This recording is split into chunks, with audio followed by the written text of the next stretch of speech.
So, nakita natin kanina sa ating calling, sa mga calling ng mga pastor. Amen? Siyempre, ang model natin, yung the shepherd. Walang iba kundi si Christ. Okay? And the Bible says in epistle ni Paul sa Colossians, sa Ephesians, even sa epistle ni Peter, that we must be conformed to the image of Christ. Conformed to the image of Christ. Yun yung kanina, no? Sister, yung sabi mo, transformation. There is a transformation. Ano ba yung transformation? Now, let me put it this way. Okay. Ano ba yung change sa Christian? Babawan natin para madaling maintindihan. No? Babawan natin.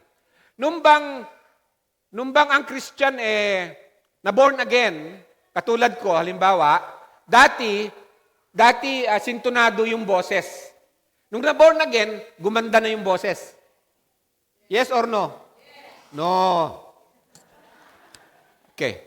Yung bang Christian, nung siya ang height niya is 5'6". 5'6". Nung na born again ba siya, yung height niya ay naging 5? O naging mas matangkad? No. What do I mean by this? Transformation in the Bible, new creation na tinatawag, na born again, o nabago ang buhay means it's a moral change. Now, tandaan nyo yan, that's very important. It is a moral change. Dati halimbawa, dito is the road, ito yung tinatahak ng buhay, papunta sa, ang direction niya, ang nag-govern, ang naghahari sa buhay niya is immorality. What is immorality? Against the moral standards of God. Ano ang moral standard of God? Commandments. Commandments. Tama? Commandments. Example. Thou shalt not commit adultery. If you commit adultery, ano ka? Immoral ka. Tama? Sinabi ng Panginoon, thou shalt not steal. When you steal, you are an immoral person. Ang naghahari dati sa atin is immorality. When you are born again, from being immoral, you are transferred sa moral. There is a moral change. Okay? Para maipaliwanag natin mabuti kung ano yung transformation na yan o new life na tinatawag. New life, hindi yung nabago, yung gupit mo, o yung height mo, yung IQ mo. Kung yung IQ mo dati 90, nung na-born again ka, yung IQ mo 90 pa rin. Tama? Dati, yung asawa mo, maganda, nung na-born again ka, maganda pa rin. Okay. So, there is a change, there is a moral change. Understand? Okay. Pupunta pa tayo dyan. So, Jesus Christ, Hebrews chapter 5, verse 8, although He was His Son, He learned obedience from the things He suffered. So, we learn from Him. Let us learn from Christ. Amen? And one of the events that we learn a lot about that to be conformed to the image of Christ is in the temptation of Jesus Christ. The temptation of Jesus Christ. Who knows about the three temptations of Christ? Okay, puntahan natin. Matthew chapter 4, paspasan ko po Jesus was led by the Holy Spirit leads us to testing, to suffering. Amen? Tama? To be tested.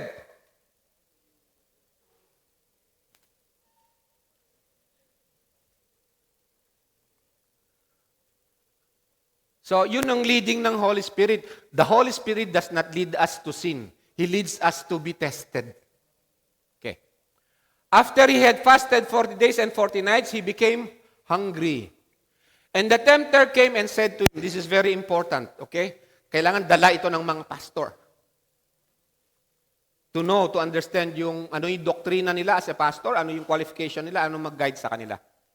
Sabi dito, if you are the Son of God, command that these stones become bread. Sabi ni Satan, this temptation is common to all of us. What is the meaning of this? Ito. Ano sabi ni Christ? Kung ano yung food niya, ano yung pagkain niya? To do the will of God. What is the food ng mga pastor? To do ano ang will of God concerning their heart? Single devotion, single loyalty to Christ. So the tempter came to him, Satan came to him and said to him, if you are the Son of God, command that these stones become bread. But he answered and said, it is what? Saan niya kinuha ni Christ yan? Ibig mong sabihin si Christ namumuhay sa Old Testament word? Pinapamuhay niya ang Old Testament Bible? Yun ang sagot niya sa temptation?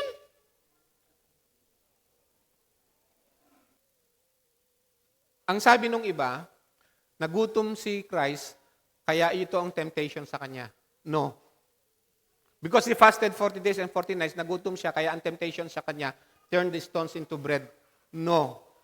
The challenge was, I'll tell you what, the challenge was, if you are the Son of God, the temptation to Christ is this. If He is the Son of God, kung siya ang tagapagligtas, kung siya ang Messiah, ano ang klase ng pagliligtas ang gagawin niya para sa mga tao? Sabi ni Satan, iligtas mo sila sa pamamagitan ng give them bread. If you are the Son of God, what shall you do? Ganito ang ibig sabihin. Don't go to the cross. Save man. Bigyan mo ang tao ng gold, ng prosperity gospel. Bigyan mo sila ng bread. Bigyan mo sila ng ganito. Bigyan mo sila ng ganito. Yan, turn these stones to bread if you are the Son of God. But the answer of Christ is this. My food is to do the will of Him who sent me. Christ knows that He's going to the cross. Pupunta siya sa cross, kaya sabi niya, my God, may this cup, put this cup away. But let thy will be done. Christ knows that. Kaya nga si Peter, minsan sabi niya, I will go to Jerusalem, I will suffer, I will be killed, I will be crucified in Jerusalem. Anong sabi ni Peter sa kanya? Lord, may it never be. Huwag naman sana, Lord. Ang sabi ni Christ sa kanya, get thee behind me, Satan. Amen? Get thee behind me, Satan. The temptation is, because Christ incarnated, He became man. Hebrews chapter 4 says, He sympathizes with all our weaknesses. And our weakness is this, as human beings, fallen nature of man, is that don't care about sin. What matters is my stomach. Iligtas mo ako dito sa aking stomach. Turn these stones into bread. Christ says, it is written, man shall not live on bread alone, but by every word that proceeds of the mouth of God. Kaya nung tinanong si Jesus, my food, sabi niya, to do the will of the Father. The Father said to him, my son, in Isaiah chapter 53, Isaiah 42, all the prophecies of Christ, even in Psalms, sabing gano'n sa anak, go and die for the sins of the people. You will be crucified. You pay the penalty. Hindi ikaw ang may kasalanan, kukunin mo ang penalty na hinihingi ng hustisya ng Diyos, kukunin mo sa iyo, ipapako ka, mamamatay ka para sa kanila, mahihirapan ka para sa kanila, you will die. And sabi niya, this is my food.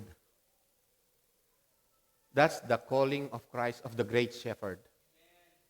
And it is also our calling. We shall not live by bread alone, but by every word that comes from the mouth of God. That is our food. That is what sustains us in Christ. Dahil tayo ay ligtas na. Dahil tayo ay new creation in Jesus Christ. Dati ang food natin is to the food of men. Kaya marami nagmi-misinterpret sa Bible, gustong-gusto nila yung prosperity gospel because like Satan, that's the offer, command these stones to become bread. How nice it is na instead of, it was my question nung hindi pa ako Christian, bakit kaya yung sinasabi nilang Jesus napako sa krus ng Calvary, hindi na lang siya nagbigay ng gold? Tapos na sana problema ng tao. Yun ang akala natin. Ang problem natin is ano? Sin. Ang problem natin is the condemnation of God, the justice of God on sin. Yun ang problem natin. The wages of sin is death. That's the problem of man. Wala nang iba pa. Why Christ came? Because of sin. Because of sin. Ito yung heart ng ating the great shepherd na sinusundan natin lahat ng mga small shepherds. Amen? And then look, nung itempt siya, then the devil took him into the holy city and let him stand on the pinnacle of the temple and said to him, if you are the Savior, if you are the Son of God, throw yourself down, for it is written. Si Satan marunong nang mag-quote ng scripture. Amen? Hindi ko mo marunong ka mag-quote ng scripture, pastor ka na. This is very important to understand. Bakit kaya nag-quote naman si Satan ng scripture? Sabi ni Satan, he will command his angels, this is Psalms, he will command his angels concerning you.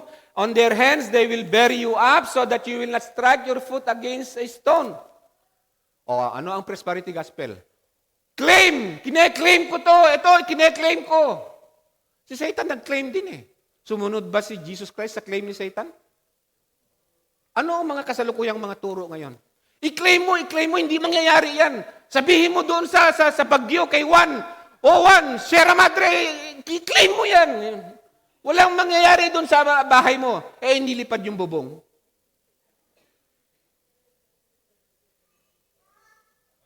We do not submit to the will of God. Specific yung mga promises ng Panginoon on His own terms. Hindi sa terms natin. Pero yung prosperity gospel, meron daw tayong creative word na kapag kinilay mo yung lagi mong sinasabi, ilehans mo ito, akin ito. Papasayo yung pulpito. I-claim mo nang i-claim yung kotse. Magkakaroon ka ng kotse. Nag-claim siya ng kotse, dumating sa kanya motorsiklo. Mahina ang faith mo na pastor. Hindi 4-wheel yung binigay sa'yo. 2 wheels. My God. So anong klase, pag ganun ka na pastor, anong mangyayari dun sa congregation?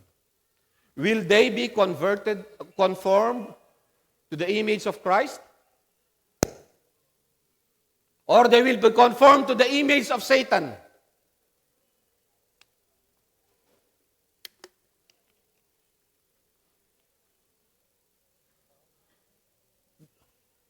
It is written, sabi ni Christ, sagot pa rin muli ni Kristo, it is written. So what's happening? Pinagsasabong yung salita ng Diyos? Pinagsasabong yung salita ng Diyos? No. This is wisdom. You must understand kung ano ang will ng Panginoon. Ang gusto ni Satan, okay, you make a miracle, you make a show, para madali kang paniwalaan. Kaya marami sumusunod sa Panginoon kasi nagmumultiply ng bread eh. No need for faith. No need for faith. You know what is faith? Trusting in God. Sa gitna ng mga hindi mo maintindihan. You trust, you rest in Him. Namamatay ka, naghihingalo ka na, you still rest in Him. That in all things, God works for good to those who love Him. Ito, hinahamon siya sa pangako. Di ba, pinangako mo ganito? Bakit ako? Mahal mo ako. May mga nagsabi ng ganito, nung bagyo, ilang bagyo nakaraan, na-wipe out yung pananim nila ng mais, pananim nila ng palay. Tapos sabi, anak ba ako ng Diyos? Bakit ganun ang ginawa sa akin? Totoo yan. Totoo yan. Pero ano nangyari kay Shadrach, Meshach, and Abednego? Ano? Okay. Abednego. Nung tinapon sila doon sa fiery furnace, ano sabi nila kay Nebuchadnezzar? Iligtas man ako o hindi. Doon sa apoy, doon sa apoy. Ay siya pa rin ang aking Amen. That's the heart of a pastor. Yun ang ituturo mo sa congregation. Kung hindi yun ang ituturo mo sa congregation, what's gonna happen with the congregation?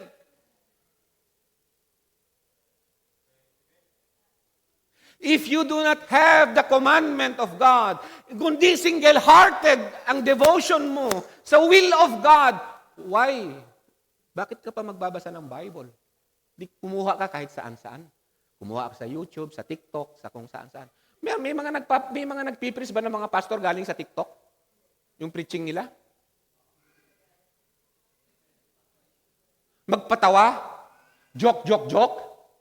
Kaya sabi ko, alam niyo kung a-attend kayo dito sa seminar, talagang magbabasa tayo ng Word of God. Talagang magbabasa tayo ng Word of God. Di tayo pwede mag-invento ng kung ano kasi you will be born again by the incorruptible seed of the Word of God which is imperishable. So that your life, yung life na ipoproduce ng Word of God which is imperishable will be imperishable. Amen? Eternal life. Ano ang tamang definition? Eternal life or life eternal?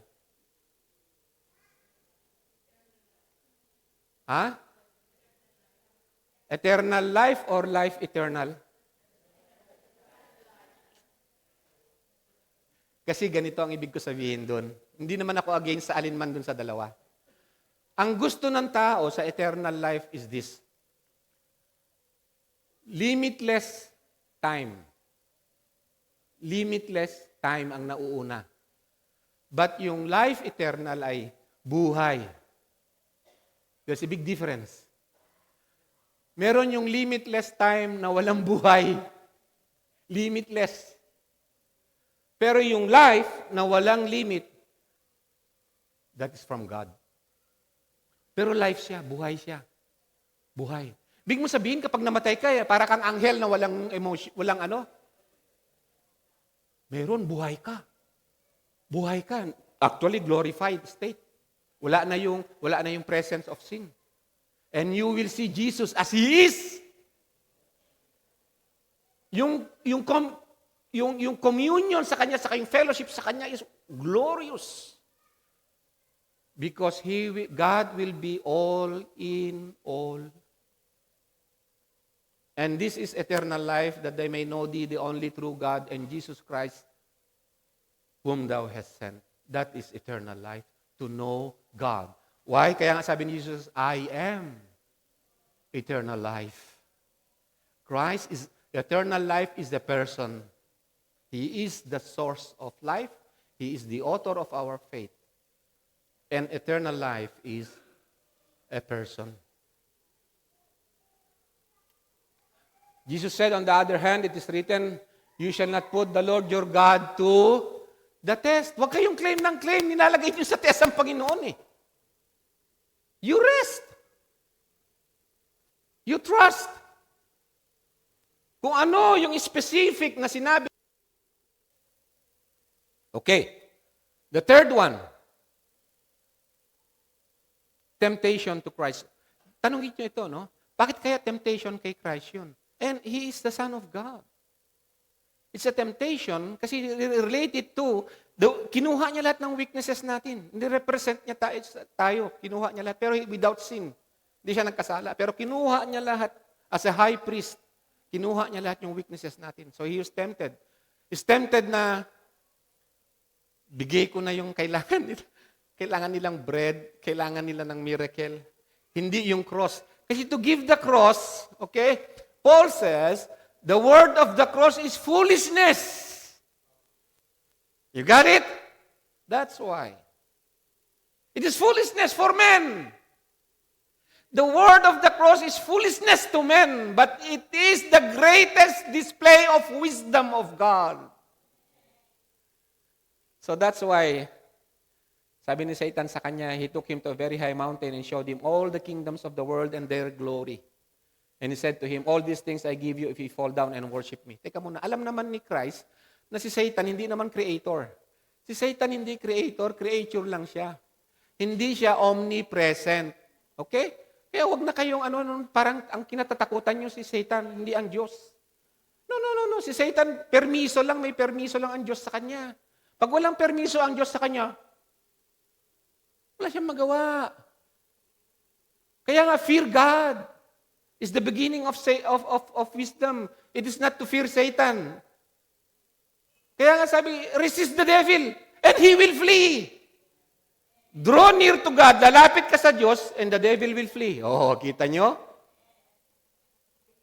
Satan is not God. Creature lang siya. Nakasentensya na nga siya eh.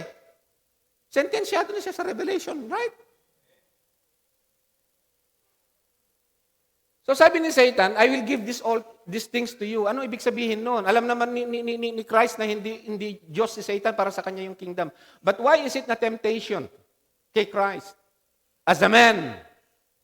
As a man, bakit temptation sa kanya yun? Because man, di ba, ang sabi sa kanya ni Satan doon sa Garden of Eden, you will not die. You will become like God. Ganito nangyari. He will become like God. Ano ibig sabihin nun? Kung ano yung i-determine niya na good and evil, yun ang hindi ang Diyos. Hindi yung utos ng Diyos ang magsasabi ko anong definition ng good and evil. He will have His own kingdom.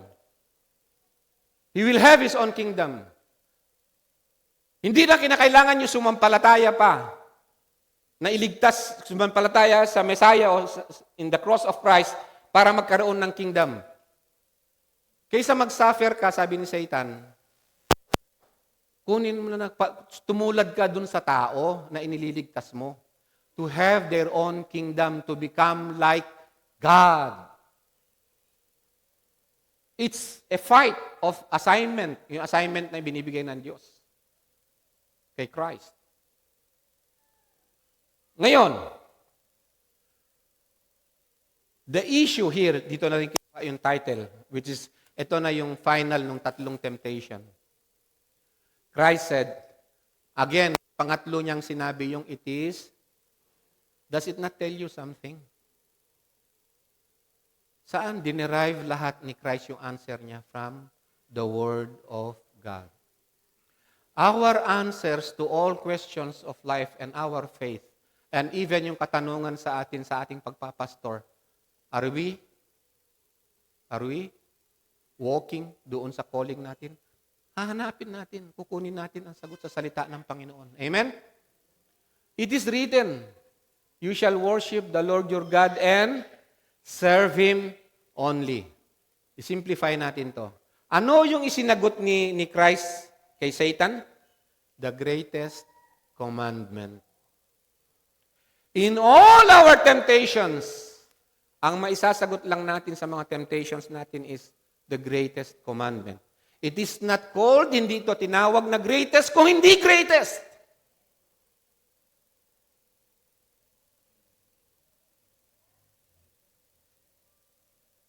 Kaya nga, Jesus said to them sa Matthew 28, you make disciples of all nations. Then, sa making disciples, malapit na ang kain, teaching them to observe all that I commanded you. So, is that discipling? teaching them all that I commanded you. What does it mean? Ito yun. If you obey the commandments of the Lord, yun ang proof na you are worshiping the Lord your God and serving Him only. It is not only a feeling. It is not only a feeling. It is faith in action. Amen? It is faith in action. Our doctrines, they determine the action. Your doctrine, kung ano yung pagpapastor, it will determine your action. Amen? Okay. Kaya nga, po-close ko dito, kaya nga si Paul, nung siya ay malapit ng mamatay si Paul, pupunta na siya sa Rome, mamamatay na siya. Bakit hindi kaya, sana bago man lang namatay si Paul, binigyan naman siya ng maraming palasyo, hindi. No? Ito na si Paul, basahin natin, okay? Acts 20, beginning at verse 17. From Miletus, he sent to Ephesus and called him the elders of the church. Ito yung billing niya sa mga elders. Take care how you disciple. Yun ang sinasabi. Okay? Look, tingnan niyo ako kung paano ko kayo disciple. So now you take care how you disciple. And let us learn from that. Matuto tayo doon. And when they had come to him, he said to them, you yourselves know. Alam niyo ang integridad ko, sabi niya. Hindi ako yung si Apostle Paul, nung binigyan ako ng pabili ng Bible, na 50 pesos isang Bible, niresibuhan ko ng 200 isang Bible. Nangyari sa amin yan, may tindahan kami ng Bible eh. Pinapapalit sa amin yung resibo. Ano ang title niya? Head Pastor. Ananoy. Maraming pastor. May relasyon sila sa music ministry nila. Maraming mga nasa music ministry. Fornication. Hindi pa sila kasal. May sexual activities na sila. Pulpito yan. Banal yan.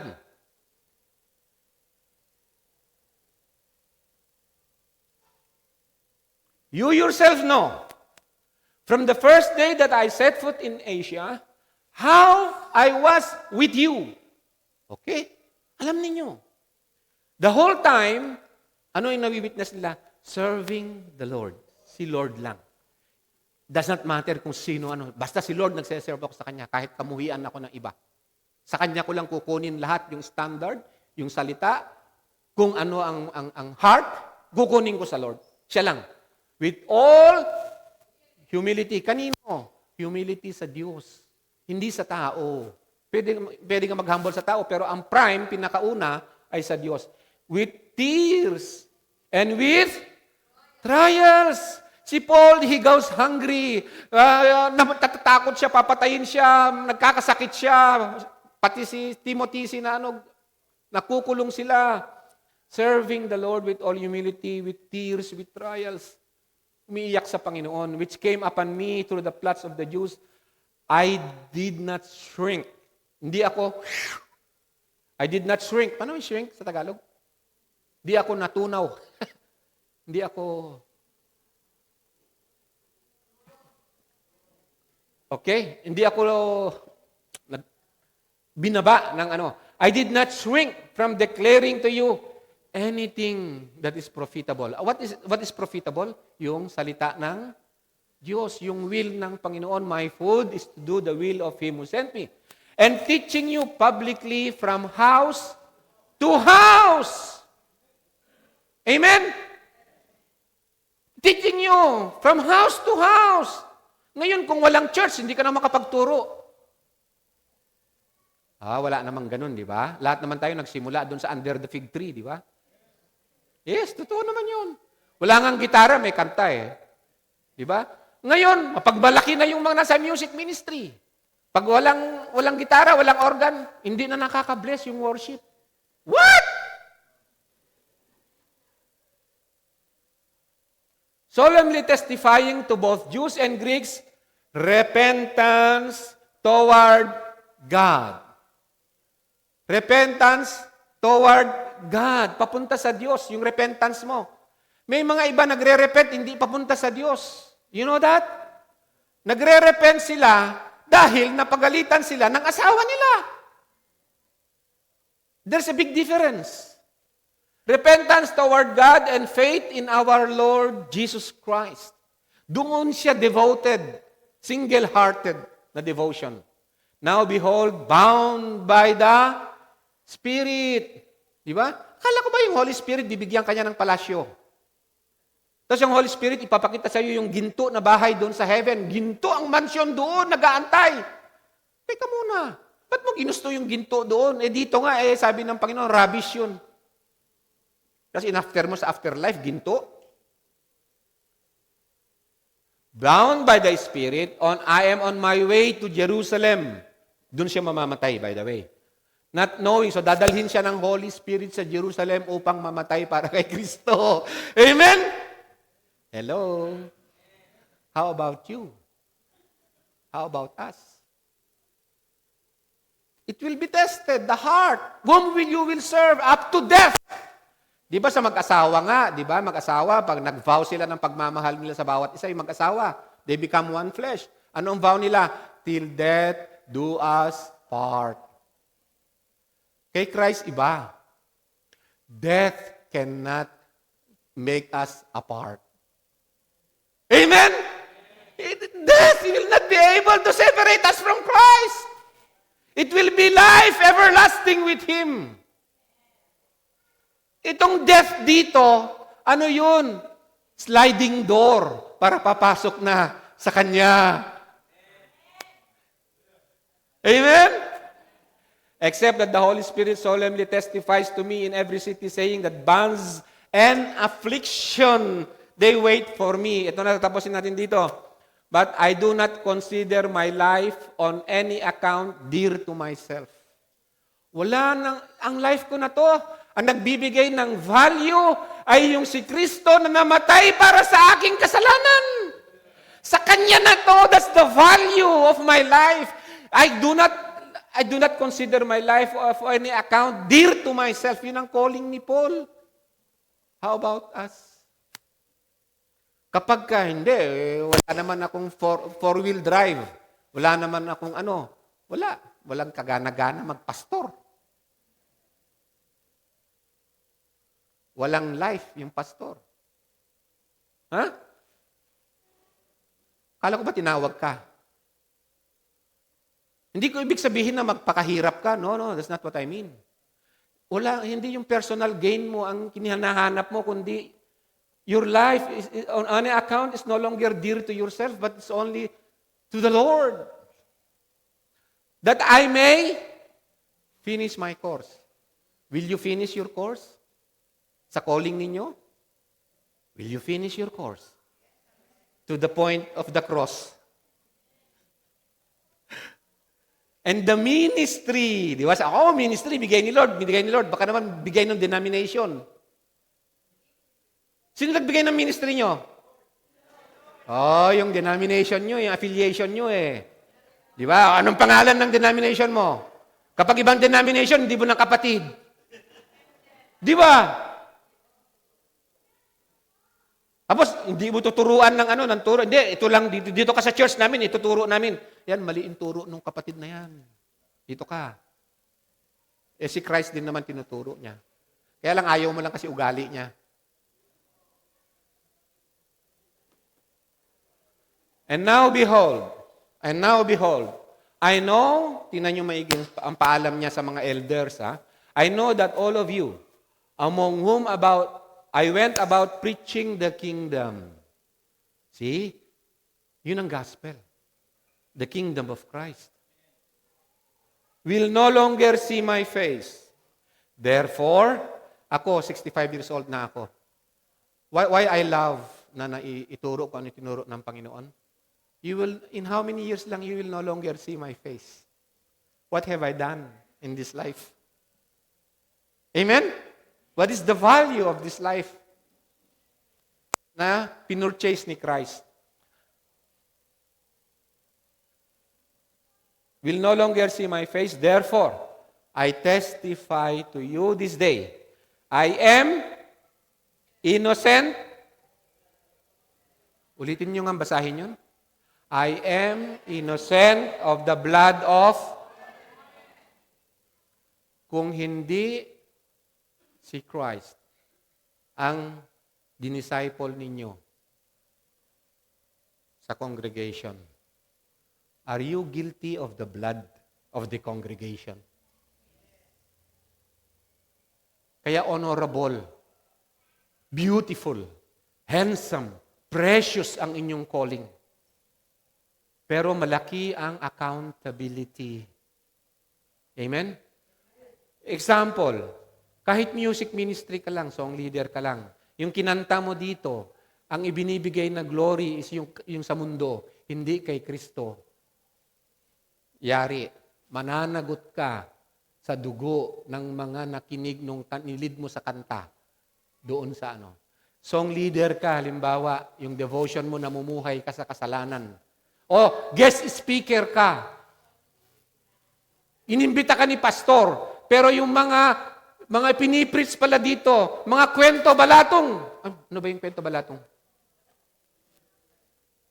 Pananagutan mo ba yung dugo ng mga nakinig nung preaching mo before God? Yes. Yes. Amen? Now, nakikita nyo na yung calling ninyo? I testify to you this day that I am innocent of the blood of all men. I did not shrink from declaring to you the whole, my food is to do the will of Him who sent me.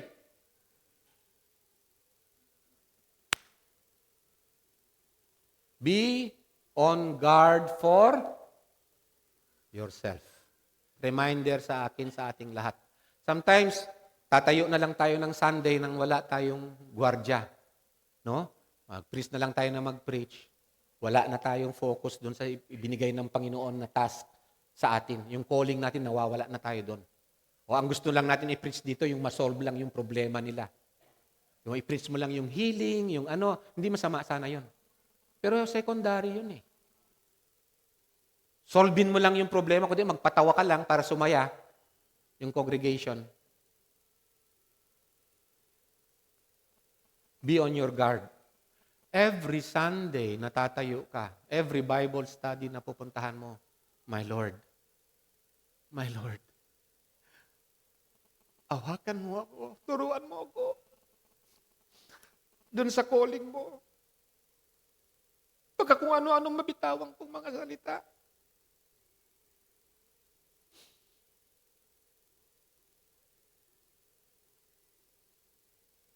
Is it you? Ikaw ba ang ibinibigay ko sa kanila?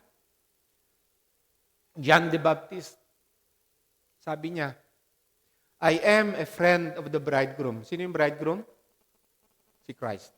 Alam mo niyo nangyayari ngayon? Sino yung bridegroom? Si Christ. Yung friend of the bridegroom, sino yun? Yung mga pastors, sana. Sabi ni Paul, yung church, ini-engage ko. Ano yung engagement? Alam niyo yun? Ini-engage ko dun sa bridegroom. Yung church. Ang nangyayari ngayon, yung friend of the bridegroom, yung pastor, siya ang nanliligaw doon sa girlfriend ni Christ, which is the church. Hello? Tama? Control sa church. Sabi ni John the Baptist, tandaan nyo to, I am a friend of the bridegroom. So Paul says, I have betrothed you as a pure virgin to Christ. I am the friend of Christ, preparing you to be married to Christ. Hindi yung pastor siya ang manliligaw dun sa church para sa kanya ma-inlove yung church.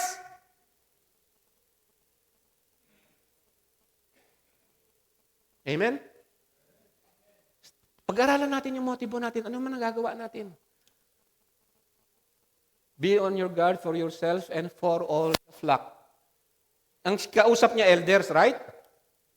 Among which the Holy Spirit has made you. Oh. Sino tumawag sa inyo na overseer? Ang Holy Spirit. And accountable din tayo sa Kanya. That's grace. At responsible tayo sa Kanya. That's grace. Grace of God. To shepherd the church of God, which He purchased with His own blood. I know that after my departure, savage wolves will come in among you, not sparing the flock.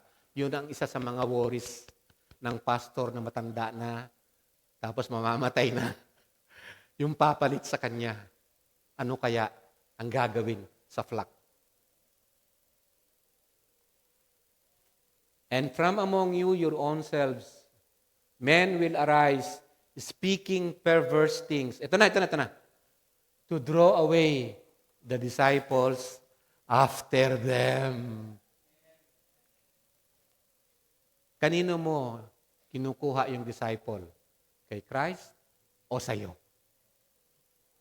O sa denomination? Oy, maging faithful kayo na church of, I don't know. Maging faithful kayo na church ng ICC. So, anyway, kinakapos ako ng oras. What I'm trying to say is, go back sa commandment ng Panginoon. Hear, O Israel, the Lord your God is one Lord. And you shall love the Lord your God with all of your heart, with all of your soul, with all of your mind. Ano man ang posisyon mo, that commandment is for all. Hindi yung qualification mo na good speaker, hindi yung qualification mo na magaling magpaiyak, hindi yung qualification mo na money giver ka, hindi yung qualification mo na professional ka kasi, engineer ka kasi, mayaman ka kasi, kaya sa church kinakailangan ibibigay sa iyo yung position na yun. No. Maraming gift ang ibinigay ang Holy Spirit. Pero ang qualification ng isang character is ng isang shepherd ng Panginoon, ng isang pastor is this. He must be, ito na, i-close ko. I'll go. Marami pa tayong dami nating slide.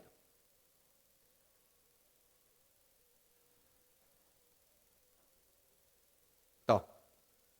Must be born of the Spirit. Paano ka mag-disciple ng pinanganak ng Holy Spirit kung hindi ikaw mismo ay ipinanganak sa Holy Spirit? Amen?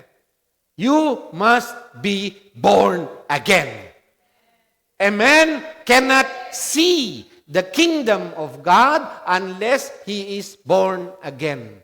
You cannot enter yung kingdom ng Panginoon, pati yung task na ibinigay niya, if you are not born of the water and of the Spirit. The water is the Word of God. Yung ibang denomination, sabi nila, hindi, pang-baptize yan. Hindi, it is the Word of God. 1 Peter. And of the Holy Spirit. You must be born of the Spirit. You must be holy man of God. Holy means devoted, itinalaga. Just like sa temple sa Old Testament, where we can draw our lesson, a holy utensil, holy oil is devoted lang para dun sa temple. You, Christians, pastors, a holy man of God is serving God only. Devoted, holy lang sa Kanya. And then, ang qualification niya, good speaker, good giver, engineer. Wala pang 6 months na sabi niya, Christian siya, inlagay mo na dito kasi professional, kasi artista. Hindi, ito. Of godly, yun. Godly character. Kay doktor ka, kay lawyer ka, kay engineer ka, kay laborer ka, kay karpentero ka, kay song leader ka, kay MC ka, must be of godly character. It's not the gift. Amen? God bless you po. Let me end it here. Without holiness, no one will see the Lord. Amen.